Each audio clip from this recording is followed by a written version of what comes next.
राष्ट्रहित विचार मंच की ओर से मैं DS उपाध्याय आप सभी का अभिवादन करता हूं और सादर नमस्कार प्रेषित करता हूं। मैं काफ़ी अंतराल के बाद आपसे रूबरू हो रहा हूं। हमारी सक्रियता सर्वदा रही देश विदेश राष्ट्रीय अंतर्राष्ट्रीय मुद्दों पर हरदम निगाह रहती है और अपने विचार हम आपके साथ आदान प्रदान करना चाहते हैं। विभिन्न माध्यम जो हैं उनके जरिए से हम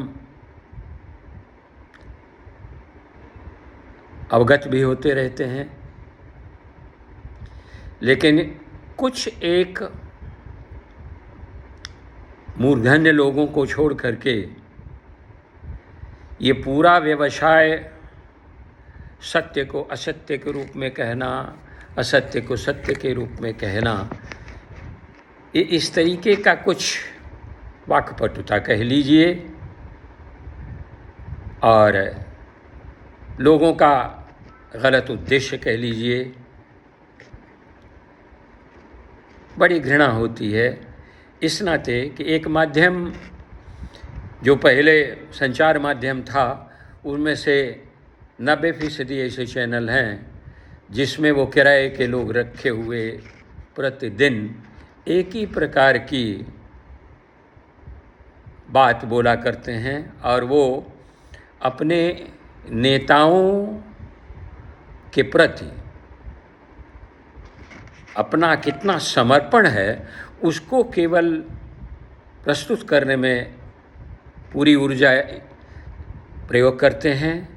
कभी देश, समाज, प्रकृति, अंतर्राष्ट्रीय व्यवस्था इनके हित में निष्पक्ष बात करना जैसे उन्होंने कसम खा ली हो। दोस्तों, अनेक ऐसे मुद्दे हैं जिस पे बातचीत करना, आप लोगों की सजगता सर्वदा आवश्यक है, क्योंकि देश हित में आपने देखा होगा, राष्ट्रहित और देश हित में लोगों ने कितने मुखौटे धारण कर रखे हैं। बड़ा विस्मयकारी स्थिति है। आप देखिए, मिस्टर डोनाल्ड ट्रंप के आने के बाद उनके द्वारा अंतर्राष्ट्रीय परिदृश्य में आमूल परिवर्तन करके और अपने देश के सबसे हित के बारे में वो सर्वदा कुछ न कुछ बोला करते हैं, जिसमें भारत के साथ दोस्ती के साथ, सघनता के साथ कुछ टिप्पणियाँ वो किया करते रहते हैं। उसमें कुछ सत्य भी हैं, कुछ असत्य भी हैं। ऐसा कौन देश होगा जो केवल दूसरे के हित के लिए काम करेगा? लेकिन नहीं, हम आप इस धर्म के पालन करता हैं और सनातन के अनुयायी हैं। हम अपने साथ दूसरे के हितों पर उतना ही ध्यान देते हैं जितना अपने हितों पे, लेकिन समय चयनित करके चलने लायक है, क्योंकि विश्वसनीयता ने ही हमें बहुत कष्ट पहुंचाए हैं। यदि अंतर्राष्ट्रीय व्यवस्था में और या आप अध्ययन के माध्यम से या ज्ञान हमको जो प्रदत्त है उससे देखें तो संसार भर में एक केवल सनातन धर्म है जिससे सब ने उधार लिया हुआ है। सब उसके कुछ न कुछ अंश ले करके और अपना अलग धर्म प्रतिपादित करते हैं। अब मानवता शर्मसार हो या आदमी की नीयत शर्मसार हो, इसके बारे में तो कुछ नहीं कहा जा सकता, लेकिन हमने ये देखा कि सनातन धर्म ने सबको सीख दी और हम सनातन अनुयायी हम दूसरों के प्रति हरदम समर्पण भाव से लगे रहे, लेकिन हमें आघात पे आघात मिलता रहा है। तथाकथित अमेरिका, अभी आपने वहाँ के जो एम्बेसडर हैं उनके द्वारा आपने एक हफ्ते पहले सुना होगा उनकी स्वीकारोक्ति कि कतिपय कारणों से अमेरिका की राजनीति ये रही कि भारतवर्ष के अहित में और पाकिस्तान का साथ उन्होंने अन्य रूप से दिया है, जबकि ये अन्य किसी की बात नहीं है। एम्बेसडर अमेरिका ने ये बात कही है। हम लोग तो बचपन से देखते चले आ रहे हैं, पाकिस्तान को पाल पोस करके अमेरिका ने शुरू से रखा है। और ये कहने के लिए कि भारत सबसे बड़ा प्रजातंत्र देश है और अमेरिका सबसे प्राचीन प्रजातंत्र देश है, इसके बीच सामंजस्य न बैठाल करके राजनीतिक द्वेष क्यों किया गया, इसका जवाब कौन देगा? इसका जवाब मात्र आप जितने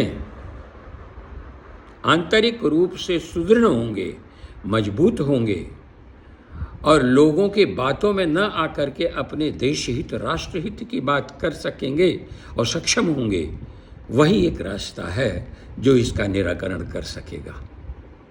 अन्यथा आप स्वयं इस बात के दर्शक हैं कि यदि आंतरिक हमारी कमजोरी रही है और यदि हम कमजोर रहे हैं, चाहे आर्थिक रूप से, चाहे आपसी एकता के रूप से, चाहे हमारे आंतरिक वैमनस्य की संख्या ज़्यादा हो करके, और चाहे हमारे ही नेता द्वारा हमारे धर्म और हमारे देश को धोखा दे करके दूसरे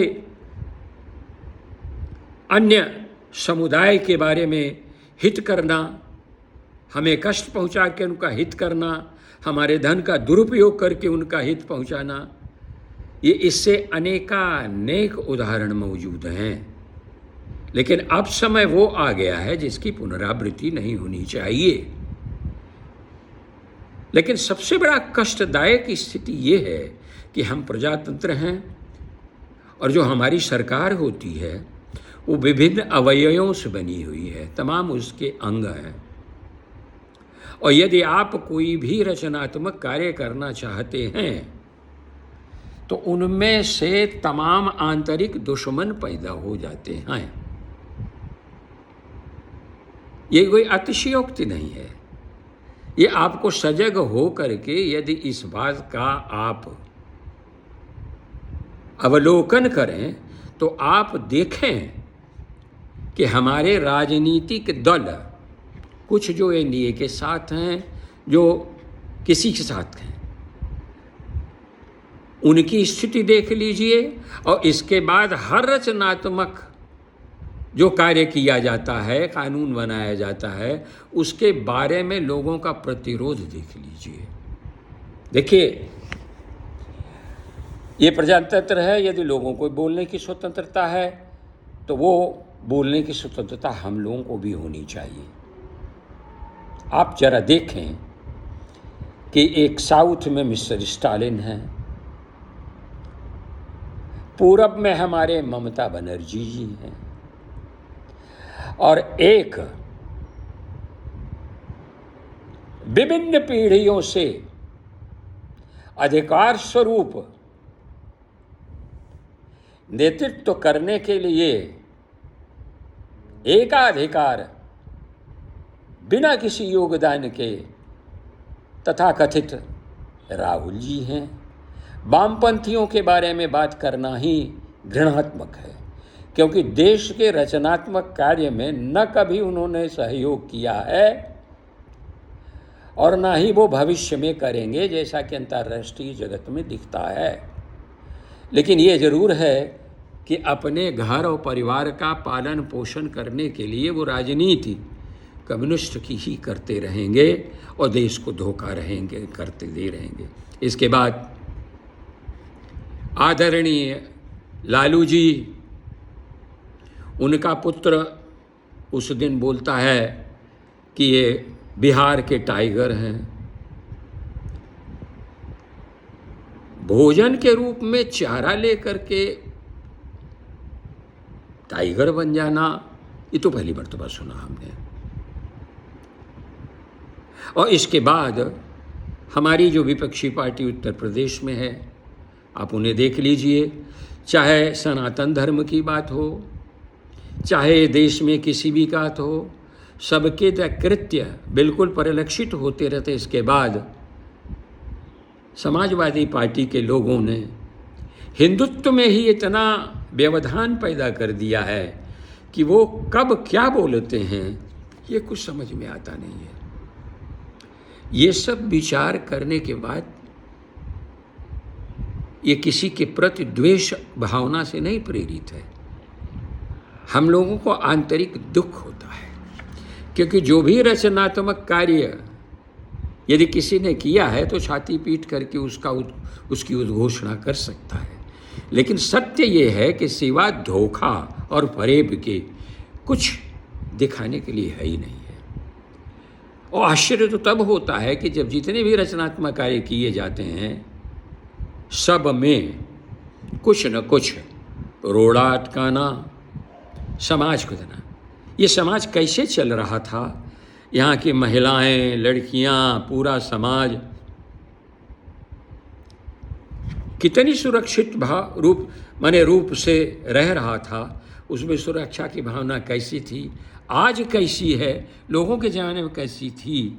लेकिन न शर्म भया को ताक में रखते हुए लोग अपने अपने ज़माने का इतना वीरत्व गायन किया करते हैं कि देख करके बड़ा कष्ट होता है। दोस्तों, हम बहुत ज़्यादा समय नहीं लेंगे, लेकिन अंतर्राष्ट्रीय और राष्ट्रीय जगत में जो विभिन्न माध्यम से विश्वसनीय सूत्रों द्वारा जो विचार विमर्श होता है उसको लगातार आपके सामने रखेंगे, चाहे वो इंडिया विस इंटरनेशनल जियोपॉलिटिक्स हो, चाहे हमारे यहाँ की न्याय प्रणाली हो, चाहे बोलने की स्वतंत्रता नाम का कितना बड़ा दुरुपयोग हो, राजनीतिक दलों द्वारा कितना उसका दुरुपयोग किया जा रहा है, हमारे यहाँ न्याय व्यवस्था और न्याय देने वालों की क्या स्थिति इस समय है,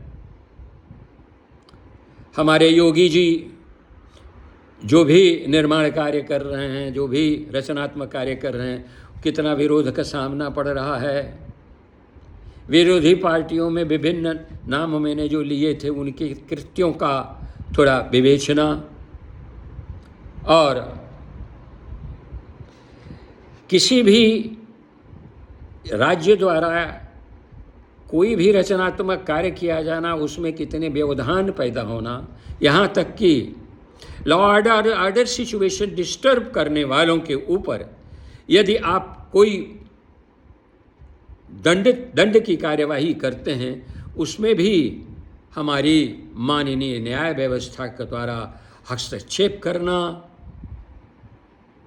और विभिन्न प्रकार के उनके जिन्होंने कुकृत्य किए हैं उनके मूलाधिकारों के बारे में ज़्यादा चिंतित होना, अपराधियों को सजा देने के बाद खुद अपने तत्व से अपराध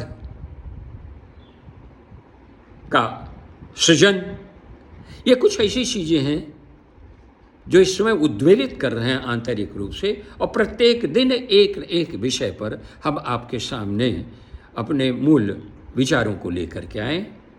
व्यक्तिगत मेरा कोई दुश्मन नहीं और राष्ट्रहित विचार मंच किसी राजनीतिक उद्देश्य या पार्टी से संबंधित नहीं।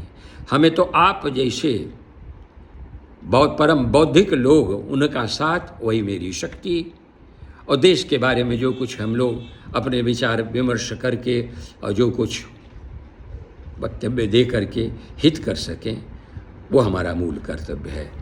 आपसे विदा लेते हुए आपको पुनः आमंत्रित करते हुए पुनः आपसे मैं कल मिलने की चेष्टा करूँगा। धन्यवाद, नमस्कार।